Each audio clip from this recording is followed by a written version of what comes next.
Hello, everybody. Andy Jacob here with the DotCom Magazine Entrepreneur Spotlight Series. What a show today. You know, the world revolves around advertising. And when you're in business, if you're not doing advertising, you're not doing marketing right, you don't really even have a business. So we always talk about advertising and what's new on the horizon. And we always talk about people that are uniquely shaping the advertising puzzle. So we reached out to a real leader in the field. First of all, the name of his company is called Gypsy. I mean, I love it so much. Gypsy Inc. You probably have heard about Mr. Gelardi. He's the CEO and co-founder at Gypsy. He has a very unique industry approach to advertising. I mean, he has a massive amount of resources, and he really has taken advertising and turned it on its head. So we're so excited to have Jay on the show. Jay, welcome to the DotCom Magazine Entrepreneur Spotlight Series today. Thank you. Thanks for having me. Good to be here. I love it. Of course, you say that the answer for companies really isn't to hire a new agency when they're having challenges or want a big input. It's finding a new way to work. But before we get started, let's pull the lens back to 30,000 feet. Tell us about Gypsy, and then we're going to get into it. Right. So, yeah, Gypsy has been around about 3 years. We started early 2019. So we were well pre-pandemic, and we are, as you said, we are an advertising agency. We just function a little bit differently. My background is about 25 years in the ad industry, originally from the UK, then worked in Australia for a while. Before moving over to the US. And in that time, I've worked at agencies big and small, you know, little boutiques, massive global networks. And I think even though, you know, I've had exposure to all those different types of agency, there's still something fundamentally broken within the ad agency model. You know, it's funny, you watch Mad Men, and it's obviously a throwback to you know, a bygone era, but in many ways I'll watch it, and the way that they actually approach things is very much the same in agencies right now. So, you know, the industry that sort of prides itself on pushing innovation on clients really hasn't moved forward themselves. So me and my business partner, who's also been in the industry a very long time, took a step back and thought, well, if we were to reinvent this thing now, how would we approach it? And you know, it was very clear that the media landscape with where we live keeps fragmenting, and because of that, so does the audience, and so does the ways to reach them. So that, you know, what used to be you know, you could achieve with just a few people, you know, art director, copywriter, strategist. That list of people, that list of specialists that you need to crack the code to reach all these different audiences keeps growing. So having an agency, a traditional agency where you have 50, 100, 500 people in an office trying to crack that code wasn't really cutting it anymore. So we switched to build an agency that was sort of much less emphasis on full-time staff, and built a software platform of about 3,500 specialists who are all over the world. And we understand very granular detail about them, so that when a brief comes in, we cherry pick from that community to build the perfect team for the specific job that we're doing, as opposed to the generalist job that most agencies do. Yeah, I love it, Jay. Of course, you and Russell, you know, you co-founded Gypsy. When we look at your client list and the people you've worked with, I mean, it looks like a who's who of the industry. I mean, these are name brand, you know, giant companies that everybody's heard about. But when we look at it, what types of companies right now, you know, are reaching out to Gypsy? What's that first conversation sound like? Why are they reaching out to Gypsy to sort of think about a better, faster, and more powerful way to get to the market? Well, yeah, I mean, the new biz pipeline in any agency is it's a dark art, you know, how that whole thing comes about. But of course, you get some inbound stuff, and you know, you're out there, you know, looking for business as well, and so it's a combination of those two things. And typically, what happens is we meet, we give the Gypsy song and dance, and we tell them about the model. an interesting shift happened. When we were starting out, 2019, we would go in and tell them about the model and how we were mixing things up, and the reaction was sort of unanimously very positive. But there was this reticence to take the leap because we're a fully remote agency. We have people, like I say, all over the world, and I think there was this hesitancy about going with a company that didn't have a big glass building that they can go and rap on the front door with when everything goes wrong. So there was like that hesitancy, and what happened was the pandemic happened, and suddenly then they looked at us and they were like, oh my God, of course people can work remotely and everything functions perfectly fine. So that we didn't change our tack. We carried on doing things in exactly the same way. But it's a double-edged sword, because what was a much more unique proposition then became sort of slightly less unique. And I think a lot of other companies are looking at this model and thinking, well, that does seem like the way to go. And we think it's the model of the future. So, to answer your question, we go in, we present what is different about us, and I think people grasp it very quickly. What I think a lot of clients have been burnt with when they start working with an agency is there's this painful ramp-up time where the agency has to understand the nuances of that particular vertical, that client's industry, their business.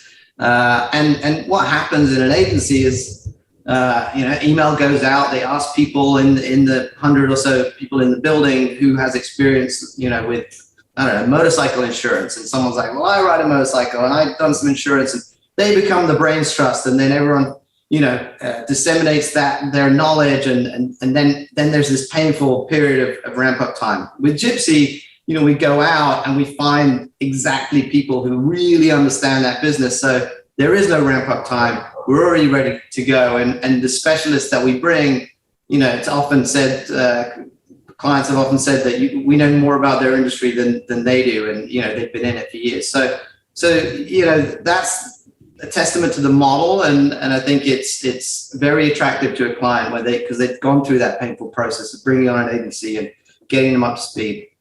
Yeah, it makes sense. Of course, you mentioned the big shiny building. Of course, your belief is that money spent on unnecessary agency overhead, like this big shiny building, is better spent on the actual work, and that just resonates for everybody: CEOs, CFOs, CTOs, marketing people, social media experts. Anybody can understand that and get their arms around that. And of course, you work remotely, your team, from all over the world, and it really maximizes a more diverse talent base, and it really helps you stay ahead of the global cultural curve. In other words, your team can bring different ideas and sort of processes and mindsets where other advertising companies can't do that, or agencies can't do that, because they're not all over the world. Isn't that the idea?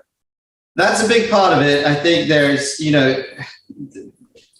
typically agencies are in big metro areas, and I think it's safe to say that if your whole agency lives in Manhattan, they have a Manhattan view of the world. And that's not right for every client. I mean, it's right for some, but the clients often struggle to reach different geos with the same messaging.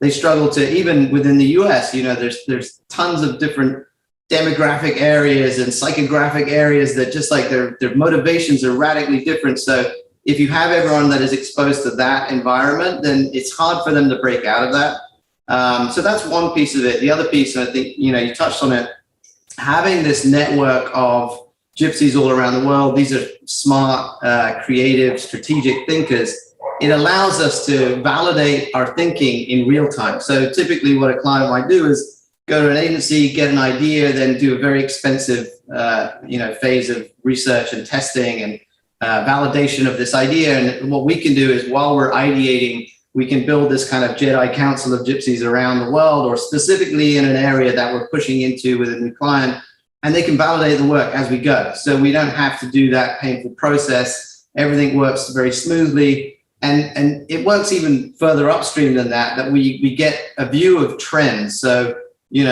Twitch is a big client of ours, obviously massive gaming client, and we're pushing into different areas. And to understand trends in their business before they even really hit the mainstream, that's what this network allows. And we have a constant dialogue with them, and they're feeding in insights all the time. So it's always on. Yeah, it makes sense. And for a company that wants to expand geographically, if they have an advertising agency that, like you said, is based in New York or Chicago or LA or Miami, but they want to expand outside our borders, I mean, it just makes sense and resonates to me, and will resonate for them as well, that you want somebody or a company that has what you call the gypsies, people in other parts of the world, so that you can get that instant feedback, because people's tastes, people's mind profiles, people's psychographic and demographic profiles, like you mentioned, are different depending on where they go in the world. So that makes all the sense in the world. Let's talk about the gypsies. I mean, how does someone become a gypsy? Because, someone's maybe in South America, or they're in Africa or Asia, and they have this burning passion about a certain segment of what you offer. How do they reach out to you and say, hey, Jay, I'm interested in becoming part of your amazing team? Yeah, it's a good question. So when we started, it was our little black book. Right? We started small. We had a network of people that we knew, so we would invite them on, and we were working on this thing for at least 6 months before it was ready to go to market. You have to reach a critical mass of talent before it's viable for a client. So we were working on that, and then it sort of spread through word of mouth, and then we were actively going out and finding people and really looking for the cream of the crop. And I think there's been a fairly seismic shift in the way talent exists in the advertising space. It used to be that all the talent was saddled up with big agencies, and then you would go to get freelancers or contractors or whatever to do some of the kind of the grunt work, if you like. And now in many ways that's shifted, because of the freedom to work outside of the confines of a regular agency. The best talent is out there. So, it's a case of going and finding them. So we started off going and vetting and finding them. And then as word spreads, as typically happens with these kind of things, then people hear about it, then they reach out to you. And so they have to go through a vetting process. They have to fill out their Gypsy profile. So this is on our software platform, which is for our eyes only. No one else gets to see this. They go through, there's about 80 plus data points in there. So we understand very granular detail about their entire work history, everything they do, all their skill sets, languages, geos they've worked in, all that kind of stuff. But also, what are their interests outside of work? What are they passionate about? How can we apply that to some of our clients? Because sometimes, it's their outside of work passions that are more important than some of their work history. So we really, try and pull as much detail out of them. We then go through and they go onto our system, and then it's essentially like there's a search engine that we have. So when the brief comes in, we put in a few keystrokes. Then it begins to build this team, and so as we know everything we need to know about them. Oftentimes we have relationships with them or people on the team. So it becomes this sort of tendrils that expand out, and people are recommending others. So the whole thing now kind of runs on its own. Yeah, I love it, Jay. Of course, this platform you built with this search engine is remarkable. And your team, the Gypsies, they have a broad range of skills and experience, of course, because they're from all over the world. And of course, they have experience in everything from advertising to digital innovation, branding and design, all the way through events and experiential. I mean, it's very interesting. Let's talk about the team. Let's talk about the Gypsies for a minute. Yeah. Younger entrepreneurs are going to be watching the show. They're going to be watching you and your, C-level executives, and they're going to be wondering about, how you built this so fast. When you look for someone to join the team, I mean, is it their background, their experience? Is it their attitude? You mentioned something else, their life experiences comes into play as well. What are you really looking for? Is there certain things that sort of fit into the pocket to become a Gypsy? Well, so our background is advertising. That's my background. I've been pretty, but my business partner, original business partner, our team has expanded now. There are more partners in the business, but his side, he was more on the experiential side. He's done a lot of advertising as well. So that was really our focus. But as I said, this sort of concentric ring model of skills and specialists, it actually keeps growing. So now we have interesting people who are outside of pure play advertising, joining the the community because they have something to offer. Now that might be a costume designer or a full stack developer or whatever it is.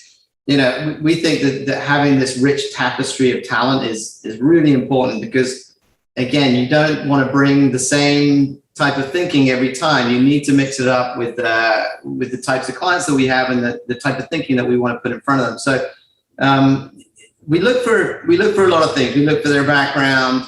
We look for the type of work they've done, the awards they've won. Their work history is super important, but there's a lot of stuff that sits around that. And equally, I think you touched on this. One of the things that Gypsy does that typically agencies don't do is that we give opportunities to people in the developed world that might not get or the developing world rather, that might not get the opportunity to work on big multinational clients. But if they have the talent and they have the right kind of work acumen and they want to work the way we do, if they submit their work and it's good enough, they become a Gypsy, and then we give them opportunities to work with really talented people, all over the world. So we're opening doors of opportunity to people. There's no barriers to, of course, being a Gypsy. There's no barriers to working with us, and you can be anywhere in the world. Yeah, that's super cool. So someone in the far corner of the world can be working on an Inc. 100 company, Inc. 500 company, a Fortune, 500 companies campaign. It's really interesting. Yeah. I've got you on the show. I mean, I look at you as a zeitgeist, someone that's a forward thinker, a real leader in the space. I want to give some advice to some of the younger entrepreneurs about advertising. Maybe they're in startup mode. We do speak to some entrepreneurs and they get so excited about their technology or their platform, they forget about the clients. They forget that they're actually selling something to somebody. Can you give some advice to the younger entrepreneurs watching the show, Jay, about sort of some high-level things to think about, at least when they're starting to build their brand? Yeah, I mean, that's a great point that you made. I think very, very often people who are so passionate about what they do, they poured their whole soul into creating this thing, whether it be a product or a service, and sometimes there is that separation, and it's hard to decouple yourself from your vision and think about like what's realistic and put something out into market. And marketing is typically a glass ceiling that exists in a lot of industries. People hit that, and I think agencies are price prohibitive to a lot of companies. The big shiny agencies, they do big shiny things and they come with a big shiny price tag. And I think you just need to think about things a little bit with a bit more flexibility, and think about you can do a lot of stuff in-house. We work with a lot of companies, especially in the tech space, where I think tech entrepreneurs tend to think that they can do everything themselves, and oftentimes they can do a lot of it themselves. And so they build a team internally, and then what happens is that team kind of reaches its creative capacity, if you like, and then they might go out and find a regular agency, and then there's tension between the internal team and the regular agency, and I think that's something that we've chosen to kind of address head on, and we look to kind of coalesce around an internal team, and build your team with the small number of specialists who really understand your business and can create output for you at a relatively low cost. And when you hit that level, look for an agency that is willing to embrace that internal team as opposed to like push them aside, which is very often happens. There's not usually a friendly relationship between in-house agencies and typical ad agencies. So I would say, try and build your team internally, and when the time comes, look for someone to bring on that embraces that model. Yeah, I love it. Certainly sage advice. And of course, we always talk about corporate culture. For the people watching the show, we talk about it all the time. And when we think about Gypsy, what's the corporate culture? What's the mentality? It always starts at the top. If there's one or two things that you hope that all the Gypsies sort of start thinking about, sort of with you as the lead, what is it? Do you want them with the can-do attitude? Do you want them to have passion? Do you want them to have the commitment to the customer first? What are the things that come from the top that you want all the Gypsies sort of to think about as they're going through their process?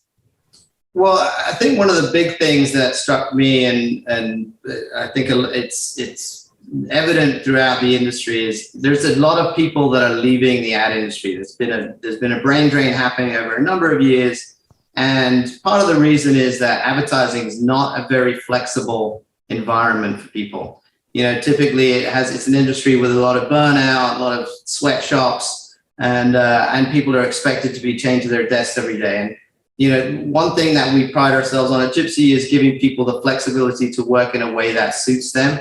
So, you know, creativity does not follow a 9 to 5, and it doesn't exist within the four walls of an agency. It's something that actually thrives when you give people the freedom to think the way they want, build their creative environment the way they want. So that's a big part of our culture. Now, that's different from a regular agency culture where it's all about everyone coming together, and because we're remote, so really, you know, we value freedom. But I always say, you know, with great freedom comes great responsibility, right? If you want to come and work for us, we're going to give you the freedom to live your life the way you want. We're going to, you know, as I say, it pushes a lot of people out of the industry because there isn't that flexibility, and people's lifestyles are not conducive to the way agencies typically function. So, you know, embrace that and go and do the things that you want to do. And if we're not super busy, go out, go to the beach, whatever it is, you know, go like work wherever you want, work where your, you know, where your synapses are going to be firing. I used to, when I worked in London, you know, typically I would say, can you brief us first thing in the morning? And then me and my creative partner would go out. There was a bus stop outside. We would go and sit at the front of the double-decker bus, and we would ride around London all day coming up with ideas on the front of the bus. And maybe we'd get out and go to an art gallery and, you know, like embrace that freedom to work the way you want. Like that's a big part of our culture. It's different from a typical corporate culture that's all about coming together, but it's about going out there and creating your perfect creative work environment. Jay, what a great story going out on the bus. You know, I wonder if you were on the double decker, the open air bus, and growing around London and coming up with great ideas. I mean, going to an art gallery, expanding your mind. You know, you see something, maybe it makes something click. I love that story. And of course, you mentioned with great freedom comes great responsibility. I love that as well. Thank you so much for coming on the show. I know you've only cut out a certain amount of time. I'm indulging myself a little bit more than usual, but I have a couple more questions for you. So let me ask you this. You know, we have younger entrepreneurs watching the show, and sometimes they hit a pothole in the road. Sometimes they're freezing in the frame. Maybe they hit a wall. Maybe you could share some advice, you know, to the younger entrepreneurs or the older entrepreneurs, if you will, that are hitting a pothole in the road, and what to do and what it's like to get through that pothole, come out the other side, having said to yourself, well, I'm really glad I went through that kind of problem or challenge because it made me better. What kind of advice can you give to the entrepreneurs to get through those potholes? Well, I think something that, you know, I've worked in agencies, as I say, my whole life, and before starting Gypsy, and I think, you know, you've got to be realistic about what it takes to build a business. I never thought that I would be doing, you know, quite as much administrative stuff. Like, I'm a creative. I've been on the creative side my whole career and run creative departments in some of the best agencies in the world. And there's stresses that come along with that. And there's, you know, the insecurity of being a creative and all of that stuff. And suddenly then you step into actually running a business, and it's a whole different type of stress. And I think, you know, that's sometimes difficult to deal with. And like you say, there are potholes in the road. There are definitely things that come up. And I think you need to weather those and try and stay true to your original vision, but grounding yourself in reality early on it's super important. Understanding, you know, what it really takes to get over that hurdle and get to where you think you want to be. And a funny thing happens in, I think, entrepreneurship is as soon as you get over that hurdle, another hurdle appears on the horizon, and that's part of growth. And that's, you know, I think you've got to come to terms with that. And there's not going to be this point at which you kind of sit back and be like, I've done it, because it doesn't exist that way. I think you're always striving to make things better, and as soon as you sit still, then everyone catches up. So just, you know, having a vision in your mind and staying true to it, I think is super important, but also never resting on your laurels, because, you know, we're a company with a pretty unique model. but it won't be unique forever. So we're constantly evolving, and we're constantly looking to rethink, what we thought was the status quo, and things are thrown up. COVID is thrown up, and no one saw that coming. And so I think, just keep yourself humble and keep reinventing yourself. It's as simple as that. I love it. Of course, you've done exactly what you said. You're a creative that now stepped into a sort of a different role, and you're doing a great job at it. Before I let you go, I mean, one thing, Jay, that, I know that you love from looking at your background and experiences, you like to give back. You like to make the world a much better place each and every day. And you enjoy putting people in a position to improve themselves. I mean, it's just so clear with what you're doing at Gypsy as well. Where did that come from you? Did that start as a young man, or is that something that developed, later in your life? I think I didn't get into the advertising agency the typical route. In the UK, it's a pretty structured route, especially to get into creative. It's actually very difficult to get into a creative agency as a creative. People typically do an advertising-ish degree, maybe a post-grad degree. Then they go and do internships for up to 2 years sometimes, and sometimes they're not paid for that. I kind of went in the back door, and my first job was actually as a producer at an agency, and I was not, they were very accommodating with me, and they saw that I was had a lot of passion for the industry. And, but they told me after about 6 months that I wasn't a very good sort of producer stroke project manager, but I was great at coming up with ideas. So we're going to, they said, we're going to move you into the creative department. And all the creatives were like, wait, what? How's he just coming through the back door? But they were so accommodating and put so much faith in me. It was an amazing company. The leadership was some of the best people that I've ever worked in. So I think because they gave me that opportunity, I've always thought, I want to give that opportunity back. And this is an industry where it's a pressure industry. It's a pressure cooker at times. And of course, when people are very senior, it gets quite strenuous, and we're dealing with a lot of stuff that there's a lot hanging on it. But when you're junior, you've got to be given enough freedom to make mistakes and get over it and learn. And if people have passion for what they're doing, then, they'll succeed. And I think this idea that creativity is a God-given right is bullshit. It's not. It's like you can work at it, you can learn it. And if you stick with it and you're passionate, you can be a great creative thinker in any number of industries. Jay, what a great story, how they put you into the creative department. Everybody said, hey, how did this Jay, Gelardi get in here? But again, some people gave you a break. Some people saw something in you that, others maybe didn't.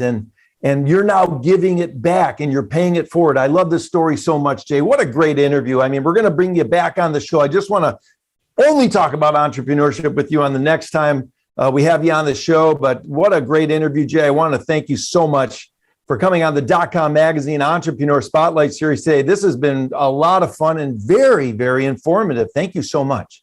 Thank you, Jake. We'll speak soon.